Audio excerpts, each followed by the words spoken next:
الحمد لله رب العالمين والعاقبة للمتقين والصلاة والسلام على سيد الأنبياء والمرسلين محمد خاتم النبيين وعلى آله وصحبه أجمعين أما بعد فأعوذ بالله السميع العليم من الشيطان الرجيم بسم الله الرحمن الرحيم الحمد لله رب العالمين الرحمن الرحيم مالك يوم الدين.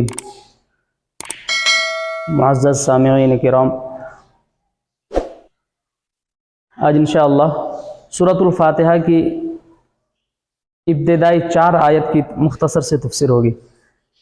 اللہ تعالیٰ مجھے حق بیان کرنے اور ہم سب کو اس پر عمل کرنے کی توفیق عطا فرمائے، آمین.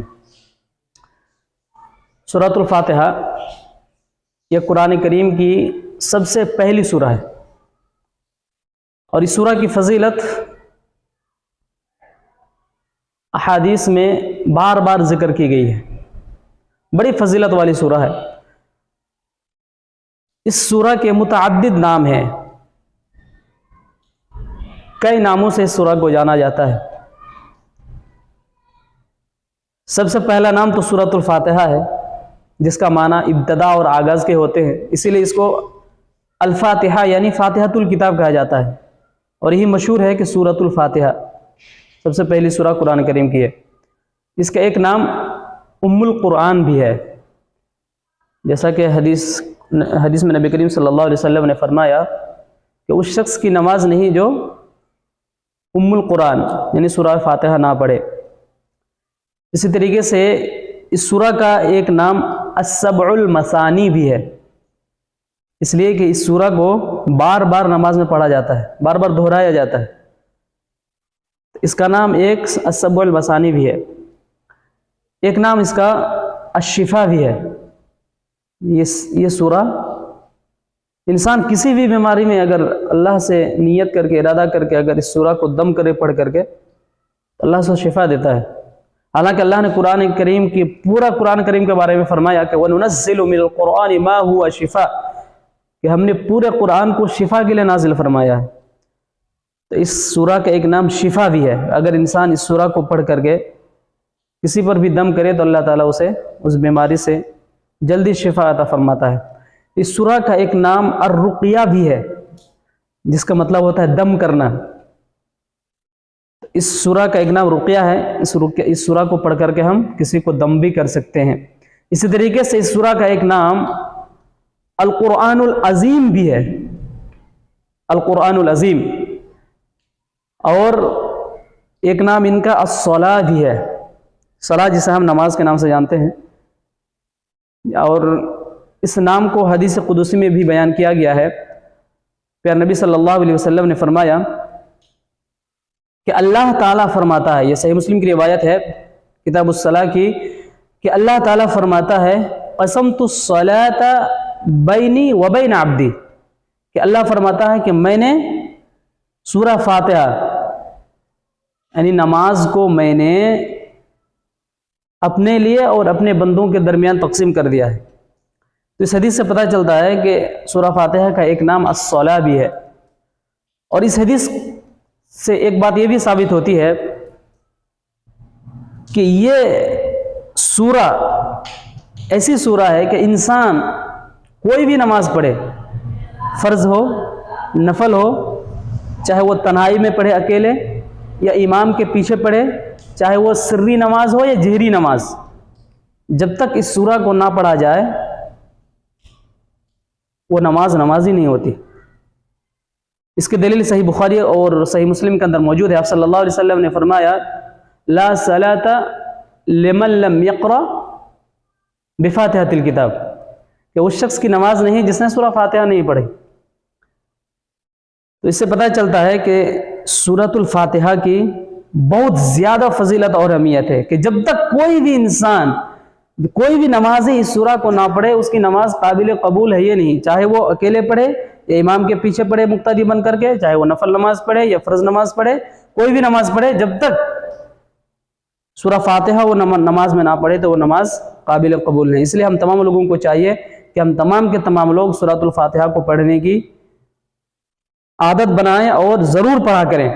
اور اس عموم کی وضاحت اس حدیث سے اور مل جاتی ہے جس میں آپ صلی اللہ علیہ وسلم نے ایک مرتبہ صحابہ اکرام رضوان اللہ علیہم اجمعین سے فرمایا تھا. آپ صلی اللہ علیہ وسلم نماز پڑھا رہے تھے، جہری نماز.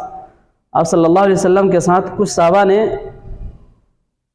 قرآن تلاوت کرنے لگے. جس طریقے سے آپ قرآن پڑھا کرتے تھے، نماز میں تلاوت کرتے تھے، کچھ صحابہ نے آپ کے ساتھ پڑھنے لگا. تو آپ صلی اللہ علیہ وسلم نماز سے فارغ ہونے کے فوراً بات پوچھا کہ کیا تم لوگ میرے پیچھے قرآن پڑھ رہے تھے؟ تو آپ صلی اللہ علیہ وسلم تو صحابہ کرام رضوان اللہ علیہم اجمعین نے کہا کہ ہاں اللہ کے رسول. اس بات میں جواب دیا سبوں نے. تو آپ صلی اللہ علیہ وسلم نے فرمایا لا تفعلوا الا بأم القرآن فإنه لا صلاة لمن لم يقرأ فيها.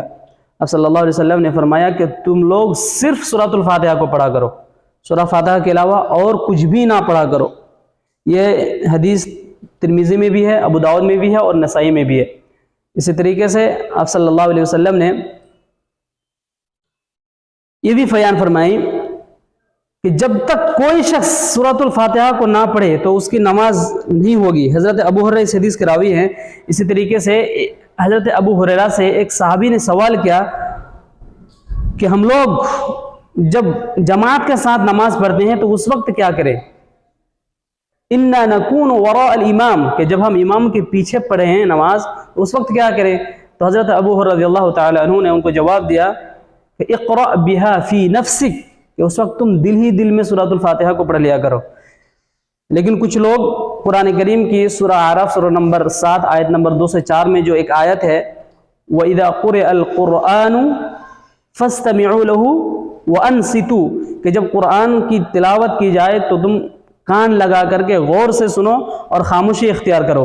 تو اس قرآن کریم کے اس ٹکڑے کو، اس آیت کو لے کر کے بعض لوگ اختلاف کرتے ہیں کہ جب امام نماز پڑھائے تو خاموشی اختیار کرتے ہوئے قرآن کو سننا چاہیے، سورہ فاتحہ نہیں پڑھنی چاہیے. حالانکہ اس ٹکڑا اور اس آیت کا مفہوم یہ بالکل ہی نہیں ہے. اگر آپ تفسیر کو اٹھا کر کے دیکھیں تو پتہ چلے گا کہ یہ آیت قرآن کریم کی یہ ٹکڑا سورہ اعراف کا، یہ سورہ کا جو یہ آیت ہے وَإِذَا قُرِئَ الْقُرْآنُ فَاسْتَمِعُوا لَهُ وَأَنصِتُوا، کہ جب قرآن کی تلاوت کی جائے تو تم غور سے سنو، کان لگا کر کے سنو اور خاموشی اختیار کرو.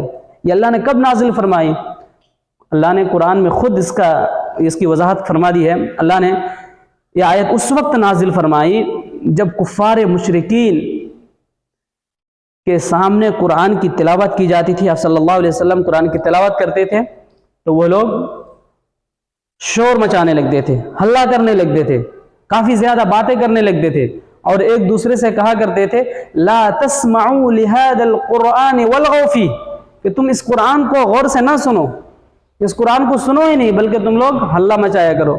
تو اللہ نے اس کی تردید میں آیت نازل کی کہ جب قرآن کی تلاوت کی جائے تو تم اس کی عزت و تکریم کرتے ہوئے کان لگا کر کے سنو. فاستمعوا له، اس وقت فرمایا اللہ رب العالمین نے کہ جو لوگ عام طور پر جب بھی قرآن کی تلاوت کی جاتی ہے تو وہ لوگ مشرکین مکہ ہلہ کرنے اور شور غل کرنے لگتے تھے، تو اللہ نے فوراً یہ آیت نازل فرمائی کہ جب بھی قرآن کی تلاوت کی جائے تو تمہارے لیے ضروری ہے کہ تم قرآن کو خاموشی اختیار کرتے ہوئے سنو. یہ قرآن کے احترام ہے. اور اگر تم خاموشی اختیار کرتے ہوئے سنو گے تو یہ بھی ہو سکتا ہے کہ اللہ تمہیں ہدایت دے دے. لہذا اس آیت کا یہ مطلب بالکل ہی نہیں کہ جب امام نماز میں پڑھے سورۃ الفاتحہ کو تو ہم سورہ فاتحہ بھی نہ پڑھیں. یہ اس کا مطلب ہی نہیں، بلکہ یہ مطلب وہ ہے جس میں کفار مشرکین جب اللہ کے نبی صلی اللہ علیہ وسلم قرآن کی تلاوت کرتے تھے تو وہ لوگ قرآن کو سننے کے بجائے وہ زور سے ہلہ گلہ اور شور مچایا کرتے تھے. اس لیے اللہ نے فرمایا کہ جب بھی قرآن تلاوت کی جائے تو قرآن کو غور سے سنو، اس وقت تم لوگ شور اور ہلہ گلہ نہ کرو. تو یہ نماز میں پڑھے جانے کی بالکل ہی بات نہیں. لہذا اگر کوئی شخص اس آیت کو دلیل بنا کر کے نماز کے پیچھے، امام کے نماز کے پیچھے پڑھنے کے لیے منع کرتا ہے تو ان کی یہ دلیل بے بنیاد ہے، کوئی بھی اس کی کوئی حقیقت نہیں ہے. اسی طریقے سے پیارے نبی صلی اللہ علیہ وسلم کی جو حدیث میں نے آپ کے سامنے پڑھی کہ لا تفعلوا الا بأم القرآن، کہ تم کچھ اور نہ پڑھو جب بھی قرآن نماز میں جب میں تلاوت کروں تو تم دوسری تلاوت کو میرے ساتھ نہ کرو، لیکن ام القرآن جو سورہ فاتحہ ہے اس کو تم ضرور پڑھ لیا کرو. اگر ہم اس حدیث سے اور اس قرآن کریم کی اس آیت کو اگر ہم ملا کر کے عمل کرنا چاہیں تو اس کے کئی مختلف صورتیں ہو سکتی ہیں. ایک تو یہ ہے کہ امام کے پیچھے اگر ہم قرآن کو خاموشی سے سننا چاہیں اور قرآن نہ پڑھنا چاہیں تو یہ ہو سکتا ہے کہ امام جب بیچ میں وقفہ کرے، الحمدللہ رب العالمین وقفہ ہوتا ہے، تو آپ وقفے میں قرآن کو پڑھ لیا کریں، ایک الحمدللہ رب العالمین آپ بعد میں بھی پڑھ لیا کریں، یا اس طریقے سے امام کو چاہیے کہ اگر ایسی حالت نہ ہو تو قرآن یہ سورۃ الفاتحہ کو پڑھنے کے بعد تھوڑی دیر رکا کریں، تھوڑی دیر رک جائیں تاکہ مقتدی بھی سورۃ الفاتحہ کو پڑھ لے، اس لیے کہ سورہ فاتحہ کے پڑھے بغیر کوئی نماز نہیں ہوتی۔ یہ قرآن کریم یہ سورۃ الفاتحہ کی سب سے بڑی فضیلت اور اہمیت ہے، لہذا ہم تمام لوگوں کو چاہیے کہ ہم پیارے نبی صلی اللہ علیہ وسلم کی حدیث پر عمل کرتے ہوئے، قرآن و حدیث کو سمجھتے ہوئے ہم اس پر عمل کرنے کی کوشش کریں، اور ہر نماز میں ہم سورہ، چاہے ہم امام کے پیچھے ہی کیوں نہ پڑھیں، سورۃ الفاتحہ کو ضرور پڑھا کریں تاکہ ہماری نماز ضائع اور برباد نہ ہو۔ اسی طریقے سے یہ حدیث میں یہ صحیح مسلم میں ایک روایت اور بھی ہے جس میں آپ صلی اللہ علیہ وسلم نے فرمایا کہ جس نے سورہ فاتحہ کو امام کے پیچھے نہیں پڑھی تو فَهِيَ خِدَاجٌ، اس شخص کی نماز ناقص ہے، غیر تمام، اس شخص کی نماز مکمل نہیں ہوتی ہے جب تک کہ سورہ فاتحہ نہ پڑھا جائے۔ لہذا ہم تمام لوگوں کو اس سورہ فاتحہ کو ضرور پڑھنا چاہیے، امام کے پیچھے پڑھیں چاہے ہم کسی کے بھی پیچھے پڑھیں، ہم سورہ فاتحہ کو ضرور پڑھیں تاکہ ہماری نماز ضائع نہ ہو۔ اسی طریقے سے ایک بات اور بتانا مناسب سمجھتا ہوں کہ قرآن کو پڑھنے سے پہلے آپ اعوذ باللہ من الشیطان الرجیم پڑھ لیا کریں، اعوذ باللہ من الشیطان الرجیم پڑھ لیا کریں، اس لیے کہ اللہ رب العالمین نے قرآن کریم میں سورہ نحل سورہ نمبر 16 آیت نمبر 98 کے اندر اللہ نے فرمایا فَإِذَا قَرَأْتَ الْقُرْآنَ فَاسْتَعِذْ بِاللَّهِ مِنَ الشَّيْطَانِ الرَّجِيمِ، کہ جب بھی تم اللہ کا قرآن پڑھنے کے لیے بیٹھو تو تم شیطان مردود سے اللہ کی پناہ طلب کرو۔ لہذا ہم جب بھی قرآن کو پڑھیں اعوذ باللہ من الشیطان الرجیم اور بسم اللہ الرحمن الرحیم پڑھ کر کے قرآن کو پڑھیں۔ اس سورہ میں کل 7 آیتیں ہیں، اس سورہ میں کل 7 آیتیں ہیں، اور یہ سورہ مکی ہے، یعنی یہ ہجرت سے پہلے نازل ہوئی ہے۔ مکی اور مدنی کس کو کہتے ہیں مختصر طور پر سمجھ لیں۔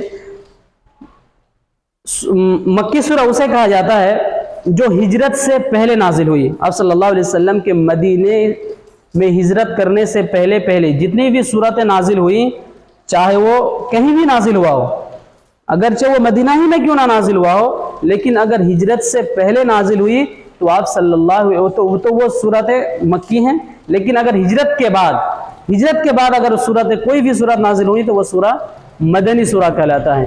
لیکن کچھ عالم یہ بھی کہتے ہیں کہ آپ صلی اللہ علیہ وسلم جب جتنے دن مکہ میں ٹھہرے تو مکہ میں ٹھہرنے کی حالت میں جو سورتیں نازل ہوئی وہ سورہ مکی ہے، اور جو مدینہ میں نازل ہوئی وہ سورہ مدنی ہے۔ لیکن راجح قول یہ ہے کہ ہجرت کے بعد جو سورتیں نازل ہوئی وہ مدنی سورہ ہیں، اگرچہ وہ مکہ کے اطراف و اکناف میں نازل کیوں نہ ہوا ہو، اور جو ہجرت کے بعد نازل ہوئی وہ مدنی سورہ ہے، اگرچہ وہ مکہ کے اطراف و اکناف میں نازل ہوا ہو۔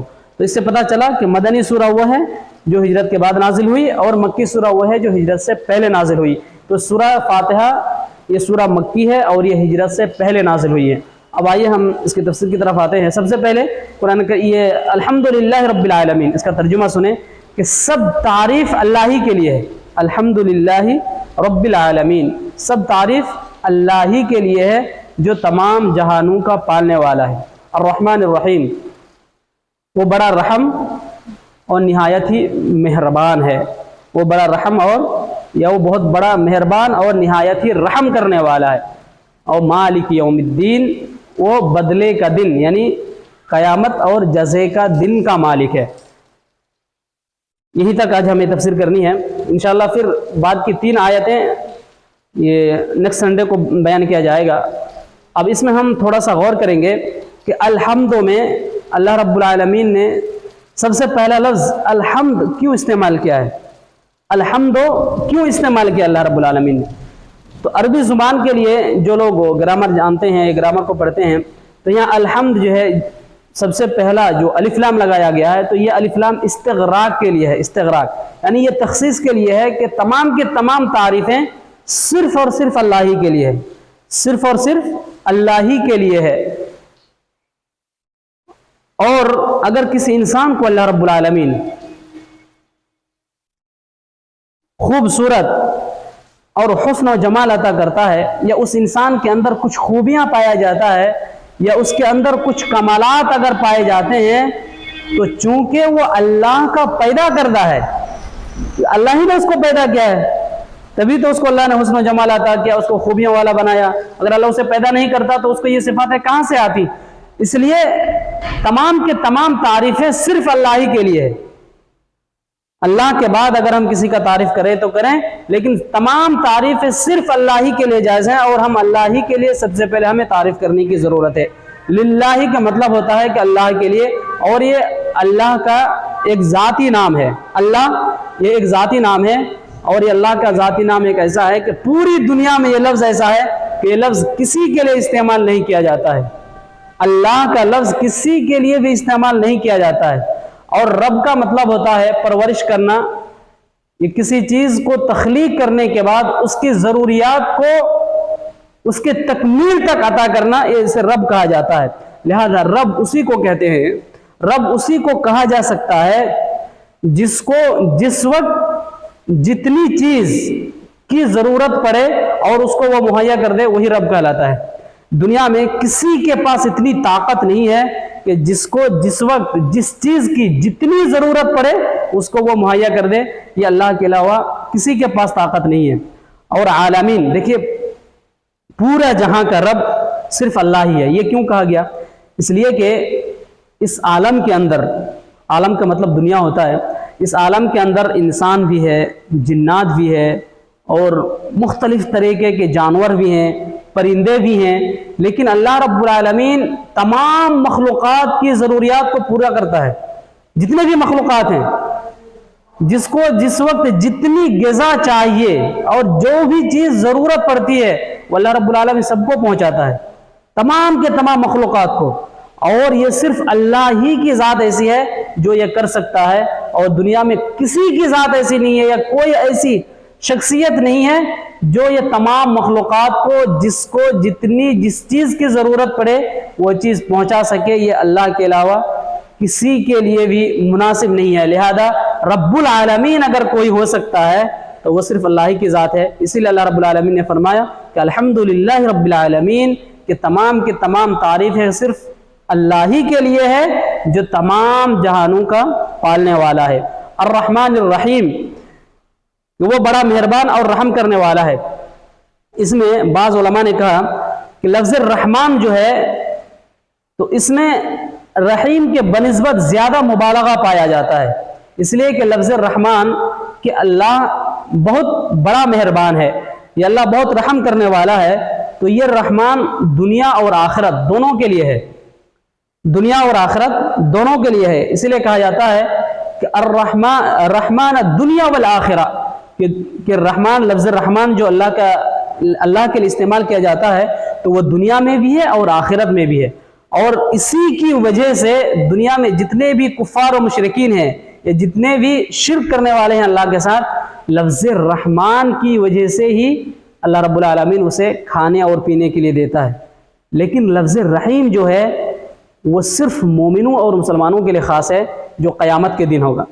قیامت کے دن اللہ رب العالمین کی ذات صرف رحیم رہے گا، رحمان نہیں ہوگا، اس لیے کہ اللہ رب العالمین صرف مسلمانوں اور مومنوں کے لیے ہی اللہ رب العالمین اس دن رحم کرے گا۔ کسی کافر، کسی مشرک کے لیے اللہ رب العالمین اس دن رحم نہیں کھائے گا۔ اس لیے بعض مفسرین نے یہ کہا کہ لفظ الرحمن یہ دنیا اور آخرت دونوں کے لیے ہے، اسی لیے اللہ رب العالمین مشرکین اور کفار کو اس دنیا میں کھانے پینے کے لیے دے دیتا ہے، لیکن لفظ رحیم یہ صرف کل قیامت کے دن ہی مومنوں کے لیے خاص ہوگا، جس پر اللہ رب العالمین رحم کرے گا، اللہ رب العالمین اسے جنت میں ڈالے گا۔ اللہم اجعلنا منہم، اللہ تعالیٰ سے ہم دعا کرتے ہیں کہ اللہ رب العالمین ہم تمام لوگوں کو ان لوگوں میں شامل کرے جس پر اللہ رب العالمین کل قیامت کے دن رحم کرے گا۔ اسی طریقے سے مالک یوم الدین، کہ اللہ رب العالمین بدلے کا دن کا مالک ہے، جزا کا دن کا مالک ہے، قیامت کا دن کا مالک ہے۔ دیکھیے اللہ رب العالمین اس دنیا میں ما تحت الاسباب، یعنی کچھ اسباب کے تحت اللہ رب العالمین کسی شخص کو کچھ اختیارات دے دیتا ہے، کسی کو کسی گھر کا ذمہ دار بنا دیتا ہے، کسی کو محلے کا مخیا یا جو سرپنچ، یا بہت طریقے سے جو ذمہ داریاں ہوتی ہیں اللہ تعالیٰ اسے عطا کر دیتا ہے، یہ دنیاوی اختیارات ہیں۔ لیکن قیامت کے دن جب قیامت قائم ہوگی تو اللہ رب العالمین یہ تمام کے تمام اختیارات تمام لوگوں سے چھین لے گا، تمام کے تمام اختیارات اللہ تعالیٰ چھین لے گا، اور اللہ تعالیٰ خود سوال کرے گا لمن الملک اليوم، کہ آج کس کی بادشاہی ہے، آج کس کی بادشاہی ہے؟ اللہ خود جواب دے گا للہ الواحد القہار، کہ آج صرف اللہ رب العالمین ہی کے لیے بادشاہی ہے جو نہایت غالب اور زبردست والا ہے۔ تو یہ تمام کے تمام جتنے بھی انسان کے کچھ جو اللہ رب العالمین کسی کو کسی کا ذمہ دار بنا دیتا ہے، یا کسی کو کچھ بھی ملکیت دے دیتا ہے، کسی کو بعض وقت یا کچھ وقت کے لیے کسی کا مالک بنا دیتا ہے، تو یہ اختیاری طور پر ہے جو اللہ رب العالمین عطا کر دیتا ہے۔ لیکن کل قیامت کے دن صرف اور صرف بادشاہ اللہ ہی ہوگا، اللہ رب العالمین کسی کو بھی یہ اختیار عطا نہیں کرے گا، اور اللہ تعالیٰ خود سوال کر کے خود ہی جواب دیتا ہے کہ اس دن قیامت کے دن صرف اللہ کی ذات ہوگی جو نہایت ہی غالب اور سختی والا ہے، وہ اللہ ہی کی ذات بادشاہی پر مشتمل ہوگا، اللہ تعالیٰ کسی کو اختیار نہیں دے گا۔ اور اس کی وضاحت اللہ رب العالمین نے قرآن کریم کی 30ویں پارے میں سورہ انفطار میں آیت نمبر 19 کے اندر اللہ نے فرمایا یوم لا تملک نفس لنفس شیئا والامر یومئذ للہ، کہ اللہ رب العالمین قیامت کے دن کسی بھی ہستی کو ذرہ برابر بادشاہی کا اختیار نہیں دے گا، ذرہ برابر بھی بادشاہی کا اختیار نہیں دے گا، اور اللہ رب العالمین کے ہاتھ میں والامر یومئذ للہ، تمام کی تمام حکومت صرف اللہ ہی کے لیے ہوگی اس دن۔ اس لیے ہم تمام لوگوں کو اللہ رب العالمین کی ذات پر بھروسہ کرتے ہوئے، اللہ رب العالمین کی ملکیت پر بھروسہ کرتے ہوئے ہمیں اللہ سے دعا کرنی چاہیے کہ اللہ رب العالمین کل قیامت کے دن، جس دن کوئی کسی کا سفارش نہیں کر سکتا اللہ کے اذن اور اللہ کے حکم کے بغیر، اللہ رب العالمین اپنی رحمت سے ہمیں آغوش رحمت میں لے لے، اور اللہ رب العالمین ہمارے لیے اس دن حساب و کتاب کو بھی آسان فرمائے، اور اللہ رب العالمین ہمیں اپنی رحمت میں داخل کر کے جنت الفردوس میں داخل کرے، آمین۔ وآخر دعوانا الحمدللہ رب العالمین۔ السلام علیکم ورحمۃ اللہ وبرکاتہ۔